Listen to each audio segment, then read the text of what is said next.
ইহুদি একজন বড় আলেম, নবীজির পরীক্ষা করতে করতে করতে করতে তার একটা পরীক্ষা বাকি আছে। সেই পরীক্ষাটা হইল আমার নবী রাগাইলে রাগে কিনা, চেতাইলে চেতে কিনা। ইহুদির এই পরীক্ষাটা বাকি আছে। এই পরীক্ষাটায় উত্তীর্ণ হইলে ইহুদি মুহাম্মদ নবীর হাতে হাত দিয়ে কালিমা পড়ে মুসলমান হয়ে যাবে। এবার ওই ইহুদি আল্লাহ নবীর দরবারে আসছে, সাহাবীদেরকে নিয়ে রসুল বসা। এমন সময় একজন ভিক্ষুক গরিব অসহায় নবীজির সামনে এসে হাত বাড়ায় বলে, ওগো আল্লাহ নবী মুহাম্মদ, আমারে কিছু দান করেন, আমার ঘরের সবাই ক্ষুধার্ত, না খাওয়া, কিছু দান করেন। নবীজি পকেটে হাত দিয়ে দেখে কিছুই নাই। বেলালকে ডাক দিয়ে বলে, বেলাল রে, এই ভিক্ষুকটা আমার কাছে আসছে, দেওয়ার মতো কিছু নাই, ঘরেও কিছু নাই, কি করা যায়? চট করে ইহুদি ডাক দিয়ে, কে মুহাম্মদ, একটা কাজ করো, আমার ঘরে খেজুর আছে, 2 মাস সময় দিলাম, এই খেজুরটা আমার থেকে হাওলাত নিয়া 2 মাস পরে দিয়া দিও। তুমি তো কখনো কাউকে খালিয়াতে ফেরত দেও না। তুমি একটা কাজ করো, আমার থেকে ঋণ নিয়া গরিবটারে বিদায় করো, 2 মাস পরে আমারে দিয়া দিও। তো নবীজি কয়, তাহলে তো ভালো হয়, অসুবিধা কি? আচ্ছা ঠিক আছে, লয়ে আসো যাও। ইহুদি চট করে ঘরে গিয়া 5 কেজি খেজুর এই না নবীজির হাতে দিয়া বলছে, মুহাম্মদ 2 মাস সময় দিলাম, এর ভিতরে তুমি আমার পাওনা পরিশোধ করে দিও। আল্লাহ রসুল 1 সপ্তাহ যায় নাই, একজন সাহাবী মারা গেছেন, ইন্তেকাল করেছেন। ওই সাহাবীর জানাজা পড়বার জন্য আল্লাহ রসুল চলে গেলেন কবরস্থানে। লাশটা দাফন করবেন নবী আলাইহিস সালাম। কয়েকজন সাহাবী নিয়ে কবরের কিনারায় বসে আছেন, আর ওই ইহুদি নবীরে পরীক্ষা করবার জন্য চলে গেল। গোরস্থানের পাশে গিয়া মুহাম্মদ নবীর সামনে দাঁড়ায় ডাকতে বলে, ওগো মুহাম্মদ, আমার পাওনা খেজুরটা আমারে দিয়ে দাও। নবীজি বলে, ভাই 2 মাস সময় তো তুমি দিলা, মাত্র 4-5 দিন অতিবাহিত হইল, এখন তুমি খেজুর নেওয়ার জন্য আসছো। আল্লাহ রসুলকে চট করে ইহুদি দাঁড়ায় ডাকতে বলে, মুহাম্মদ, তোমার জবান ঠিক নাই, তোমার ওয়াদা ঠিক নাই, তোমার বংশ মনে হয় এমনই, যেই কথাগুলো বললে নবীজি রাগ করবেন। ইহুদি আমার নবীরে সেইগুলোই বলা শুরু করে দিল। আমার নবী মাথাটা নিচু করে দিয়ে বসে আছে। হযরতে ওমর আমার নবীরে গালমন্দ করি। হযরতে ওমর সহ্য করতে পারে নাই, কিন্তু নবী তো ইঙ্গিত দেয় নাই। তার বিচার করার জন্য ওমর চোখ দিয়া ঘুরাইয়া ঘুরাইয়া ওই ইহুদিকে ডর দেখাইতেছে, ভয় দেখাইতেছে। আল্লাহ নবী তাকাইয়া দেখে হযরতে ওমর বড় বড় চোখ কইরা ইহুদির দিকে তাকাইয়া আসি। আমার নবী ডাকতে বলে, ওমর, এত বড় সাহস কই পাইলা? তুমি এই লোকের দিকে কেন বড় বড় চোখ করে তাকাইছো? হযরত ওমর ডাক দেয়, নবী গো, শুধু তাকাই নাই, ইঙ্গিত দিলে আমি তার কল্লা জমিনে ফালাইতাম। জোরে জোরে আওয়াজ করে বলেন আল্লাহু আকবার। আমার নবী বলে, না শোনো, আল্লাহ তো আমারে এমন মেজাজ দিয়া পাঠায় নাই। এরে ওমর, এই লোকটা পাওনাদার, আমি হইলাম দেনাদার, আমারে সে কিছু বলতেই পারে। তুমি একটা কাজ করো, আরে তুমি চোখ রাঙ্গাইছো, ভয় দেখাইছো, তুমি ঘরে যাও, তুমি একটা কাজ কইরো, এই লোকটা আমার নিকট থেকে যে কয়টা খেজুর পাবে, ওই কয়টা খেজুর তো দিবা দিবা, চোখ রাঙ্গাইয়া ভয় দেখাইছো, এই জন্য দ্বিগুণ খেজুর দিয়া তারে খুশি করে বাড়িতে পাঠাইবা। সুবহানাল্লাহ, জোরে কর, আর একটু জোরে কর।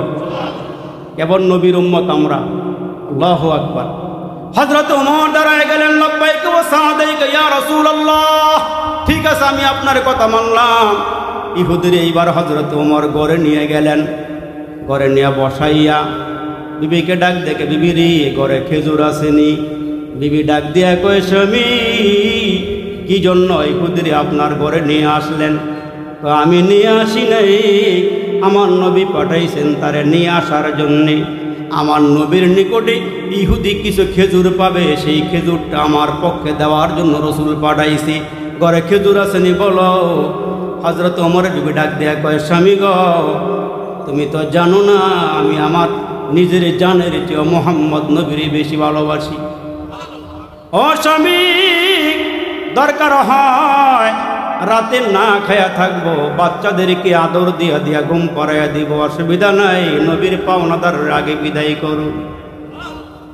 হযরত ওমর ডাক দেখবি রে, তাইলে ঠিক আছে, ইহুদের কাছে খেজুরের বস্তা নিয়ে ফালাইয়া ডাকতে বলে, বাইরে দাঁড়াও, আমি তোমার জন্য খেজুরের একটা বস্তা নিয়ে আসতেছি, পাল্লা বাটকেরা নিয়ে আসি, মাইপা মাইপা তুমি যা কিছু পাওনা আছে পাওনা দিব। এবার হযরত ওমর ঘরের ভিতর থেকে খেজুরের বস্তা আইনা ফালাইয়া পাল্লা বাটকারা আইনা গো মাইপা মাইপা খেজুর এক বস্তার থেকে আর এক বস্তার ভিতরে ঢুকাইতেছেন। ইহুদি যা খেজুর পাবে ওইটা মাপলেন। আমার রসুল বলছেন তারে দ্বিগুণ দেওয়ার জন্যে ডাবল খেজুর দিয়া এইবার লোক করে বলে, বাইরে তোমার বাড়ি কই ঘর কই বলো, আমি ওমর নিজে খেজুরের বস্তা বহন করে তোমার ঘরে পৌঁছাইয়া দিব। ইহুদি লোকটা ডাকতে বলে, ওমর তোমার মাথায় বহন করে গো, খেজুর নিতে হবে না। এই ওমর তুমি জানো না মুহাম্মদ রে পদে পদে আমি পরীক্ষা করেছি, একটা পরীক্ষাও মুহাম্মদ নিষ্ফল হয় নাই, পরীক্ষার মধ্যে বিফল হয় নাই, সবগুলো পরীক্ষায় মোহাম্মদ উত্তীর্ণ হয়ে গেছে। একটা পরীক্ষা বাকি ছিল, সেইটা হলো মোহাম্মদ রাগাইলে রাগে কিনা, চেতাইলে চেতে কিনা, এই পরীক্ষাটাই বাকি ছিল। আজকে ভরপুর সাহাবীর সামনে আমি গালমন্দ করে দেখলাম, মোহাম্মদ নবী আখলাক বলা নবী, মোহাম্মদ চরিত্রবান নবী। আমি খেজুর নিব না, ভাই ওমর আমারে মোহাম্মদের দরবারে নিয়ে চলো। এবার হযরত ওমর আর দেরি করে নয়, লোকটারে দাঁড়া করাইয়া রে বাপ, কাঁধে কাঁধ মিলাইয়া, হাতে হাত মিলাইয়া, গালে গাল মিলাইয়া হযরত ওমর এই লোকটারে কপালে চুমু খায়, হাতের তালুতে চুমু খায় আর বলে, ভাই রে কি পরীক্ষা মোহাম্মদ রে করে তোমার বাকি ছিল? মোহাম্মদ রাগাইলে রাগে কিনা রে, চেতাইলে চেতে কিনা, এই পরীক্ষাটাই বাকি ছিল। আমার পরীক্ষা লওয়া শেষ হয়ে গেছে, এখন মোহাম্মদের দরবারে নিয়ে আমারে চলো। এবার দুইজনই কাঁধে কাঁধ মিলাইয়া হাতে হাত মিলাইয়া নবীর দরবারে চলে গেল। আমার নবী ডাক দিয়া বলে, ওমর লোকটারে খেজুর দিয়া কি খুশি করছো নি? ওমর লোকটারে তুমি আমার সামনে কেন নিয়ে আসছো? এবার হযরত ওমর কথা বলার আগে ইহুদি পণ্ডিত নবীর সামনে দাঁড়ায়া ডাক দিয়া বলে, আয়ে চশমায়ে রহমত মে আবি আনতা ওয়া উম্মি, आए चश्माए रहमत में अभी अंता व उम्मी, दुनिया पे तेरा लुत्फ सदा आम रहेगा, दुनिया पे तेरा लुत्फ सदा आम रहेगा। मुहम्मदेर चरित्र फुलेर चेयो पवित्र। আমার নবী ডাক দিয়ে বলে, ওমর কান্না করো কেন? আমার নবী তাকায় দেখে রে বাপ, ওমরও কাঁদে, ইহুদি পণ্ডিত কাঁদে। আমার নবী ডাক দিয়া বলে, ওমর তুমি কাঁদো কেন? হে মিয়া তুমি কাঁদো কেন? নবী গো আপনি আমারে মাফ করে দেন, আমি আপনারে অনেকগুলো পরীক্ষা করেছি গো নবীজি। ও নবী অনেকগুলো পরীক্ষা আপনারে করেছি, একটা পরীক্ষা বাকি ছিল, আপনি রাগাইলে রাগেন কিনা, চেতাইলে চেতেন কিনা, এই পরীক্ষাটা বাকি ছিল। আপনাকে গালমন্দ করার পরও আপনি চুপ করে বসেছিলেন, এই জন্য আমি দেখলাম আপনি হচ্ছেন আখলাকওয়ালা নবী, আপনি হচ্ছেন খুলুকে আজিমওয়ালা নবী। দেরি করব না গো নবী, আমার গোস্তাকি আমারে মাফ করে দেন, আমার বেয়াদবি আমারে মাফ করে দেন। আপনাকে গালিগুলোজ করেছি, আমারে ক্ষমা সুন্দর দৃষ্টিতে দেখা এই মুহূর্তে নবী আমার নাপাক হাতটাকে পাক বানাইয়া দেন। আপনি বরকতি হাতের সাথে আমার হাতটা লাগাইয়া কালিমা পরে আমারে মুসলমান বানাইয়া দেই। এজন্য আল্লাহর নবী পাঁচটা মুসলমান কথা বলতেছিলাম, মিলাদুন নবী, সিরাতুন নবী, মেরাজুন নবী, মুসলমান হিজরাতুন নবী, গজওয়াতুন নবী। এই জন্য রসুল আরবির সিরাত, নবী আলাইহিস সালামের চরিত্র, এক হলো সুরত আরেক হলো সিরাত। নবীর সুরতের দিকে তাকাইল, আল্লাহু আকবার আল্লাহু আকবার। নবীর চরিত্র যেমন সুন্দর, নবীর চেহারা মুবারক তেমন সুন্দর। আম্মা জান আয়েশা কয়, ও জগতের মানুষ, তামাম দুনিয়ার মানুষের জন্য একটা সূর্য আছে, ওই সূর্যটা পূর্ব আকাশ থেকে উদিত হইয়া তামাম জগৎ নক্ষত্রের আলোকিত করে দেয়। আর আমার জন্য আল্লাহ একটা সূর্য রেখেছেন, ওই সূর্যের নাম হইল মুহাম্মদুর রাসূলুল্লাহ সাল্লাল্লাহু আলাইহি ওয়াসাল্লাম। রাতের আধারে যখন এই সুন্দর ফুটফুটে চেহারা নিয়ে আমার ঘরে আসি, ওই মুহূর্তে আমার ঘরে কোনো কুপি লাগে না, ল্যাম্প লাগে না, বাতি লাগে না। মুহাম্মদের চেহারার আলোতে আমার অন্ধকার ঘরটা আলোকিত হয়ে যায়। এজন্য আল্লাহ ডাক দিয়ে বলে, নবীগণ আপনাকে 1 নম্বর দায়িত্ব দিলাম, ইয়াতুলু আলাইহিম আয়াতি। আল্লাহ ডাক দিয়ে নবী 1 নম্বর দায়িত্ব, আপনি কোরআন তেলাওয়াত করবেন। ও নবী, আপনি কোরআন পড়বেন সকাল সন্ধ্যায়, দিনে রাতে আপনি কোরআন পড়বেন। আমার এই কোরআনের মধ্যে মর্যাদা আছে। যেমন মুসলমান ভাইরা, একজন গরিব যুবক মুসলমান ভাইরা, এই লোকটা দিন মজুর, সারাদিন কাজকর্ম কইরা সন্ধ্যাবেলা যে টাকা পায়, ওই টাকা দিয়া বাজার সদাই করে ঘরে নিয়ে আসি। ঘরের মধ্যে আসার পরে সামান্য পরিমাণ খানা বিবি আর স্বামী খায়। একদিন ওই লোকটা, যুবকটা মুসলমান, কাজ শেষে বাড়ির দিকে ফিরতেছি, বাজারে গেছে গো। বাজারে যাওয়ার পরে দিয়া হঠাৎ করে একজন দাড়িওয়ালা টুপিওয়ালা জিন্দার ব্যক্তি দাঁড়ায়া বলে, বাইরে কে আছো? আমি আজকে একটা জান্নাতের টিকিট বিক্রি করব। আমার নিকট থেকে কে জান্নাতের টিকিট কিনবা? যুবকটা ডাকতে বলে, বাইরে তুমি জান্নাতের টিকিট বিক্রি করো? কয় হ্যাঁ। কয় কি টিকিট বিক্রি করো? আমার কাছে সামান্য টাকা আছে, ওইটার বিনিময়ে আমার টিকিট দিবানি? হ্যাঁ দিব, চলো আসো। এবার ওই লোকটা এই যুবকটারে টানা হেসরা করে নিয়ে গেল দোকানের ভিতরে, ঢুকায় বলে, বাইরে এই নাও জান্নাতের টিকিট। লোকটায় বলে, ভাই এইটা দিক আল্লাহর কোরআন। ওই বাইরে এইটা তাজিম করে সম্মান কইর, এইটা তোমারে আল্লাহর জান্নাতের মেহমান বানায় দিবি। সামান্য কিছু মুসলমান বাইরে তার কর্মের কিছু টাকা দিয়া লোকটাকে বলে, বাইরে দাও জান্নাতের টিকিট তুমি দিছো, ঠিক আছে অসুবিধা নাই। এবার লোকটা যুবকটা আল্লাহর কোরআনটা লইয়া বুকের মধ্যে ধুইরা এই যুবকটা ঘরের মধ্যে গিয়া বলে, বিবি রে আমি আজকে জান্নাতের টিকিট কিনে নিয়ে আসছি। বিবি ডাক দিয়া বলে, কি নিয়ে আসছো? আটা রুটি নিয়ে আসছো? কয় না, আটা রুটি নিয়ে আসি নাই, আমি একটা কোরআন নিয়ে আসছি, এটা নাকি আল্লাহর জান্নাতে যাওয়ার একটা টিকিট। বিবি ডাক দিয়া কয়, স্বামী রে আমরা ছোট্ট ঘরে বসবাস করি, আল্লাহর এই জান্নাতের টিকিটটা আমরা কেমনে কোন জায়গায় রাখবো, রাখার জায়গা তো দেখি না।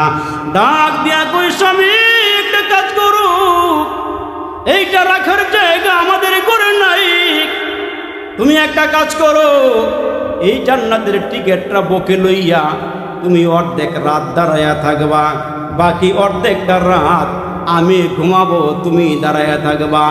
আর তুমি যখন ঘুমাইবা আমি আল্লাহর এই কোরআনটারে বুকের মধ্যে নিয়ে দাঁড়াইয়া থাকব।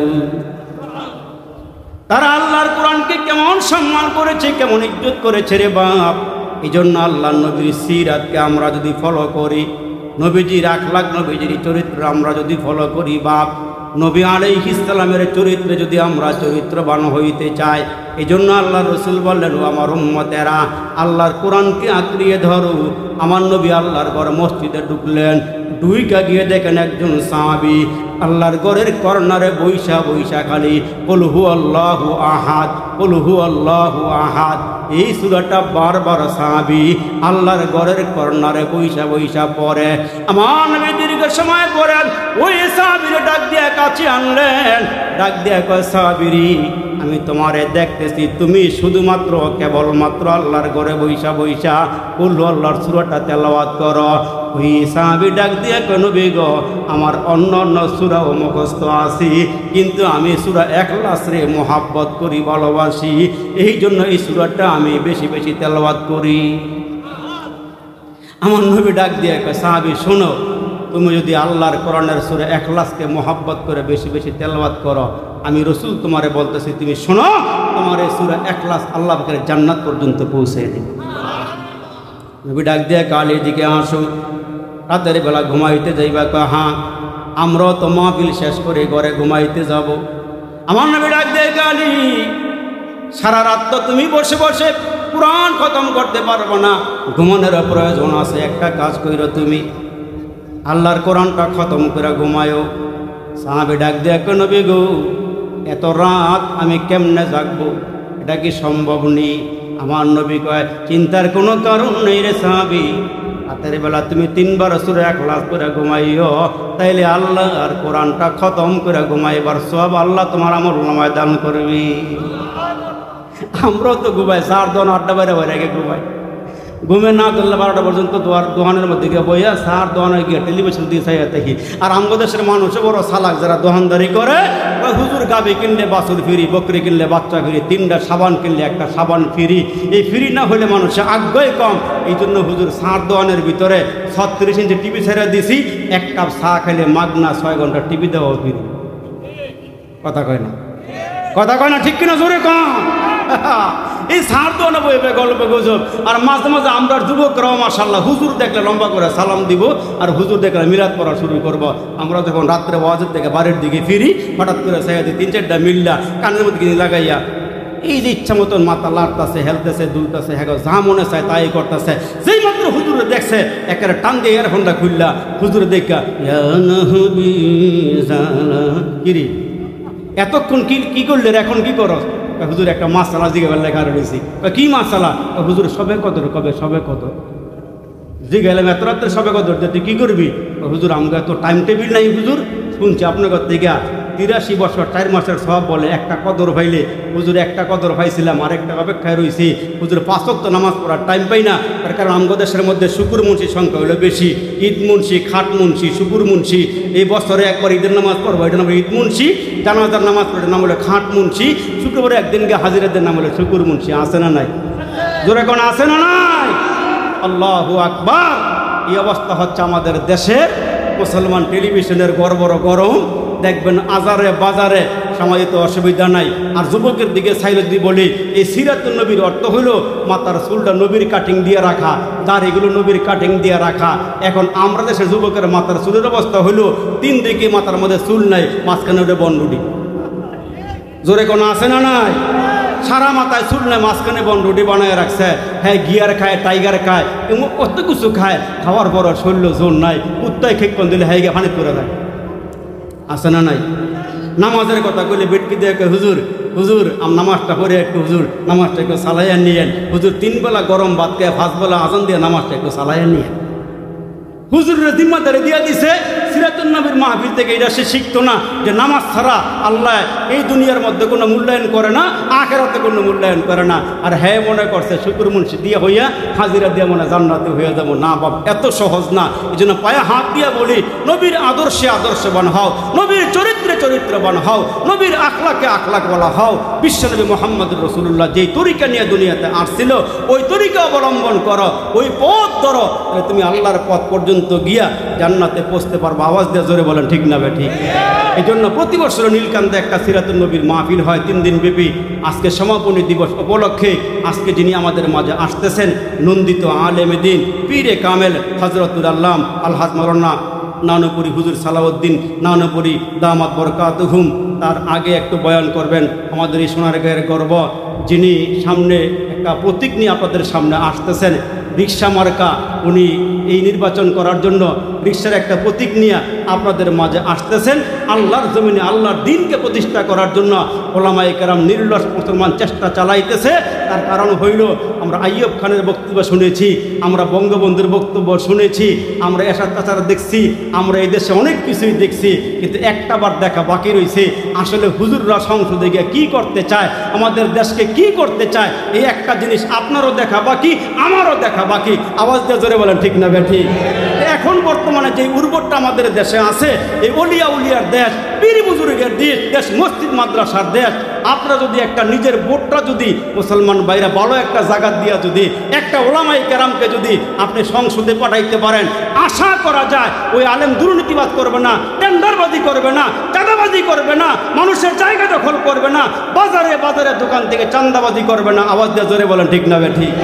এই জন্য আপনাদের কাছে একটা আহ্বান থাকবে, একবার হইল আপনার এই সোনারগাঁয়ের থেকে একটা আলেম হইল, আপনি যারে ভালো লাগে এরা সংসদে পাঠাইয়া দেখেন উনি দেশটা কেমন করে চালায়। এই জন্য আমি আপনাদেরকে আমার মনে করে, আমার আপন মনে করে, বাপ মনে করে, ভাই মনে করে, বন্ধু মনে করে আমি আপনাদেরকে একটা সন্তান উপহার দিব। সেটা হচ্ছে সোনারগাঁয়ের মাটি ও মানুষের গর্ব মাওলানা শাহজাহান শিবলি।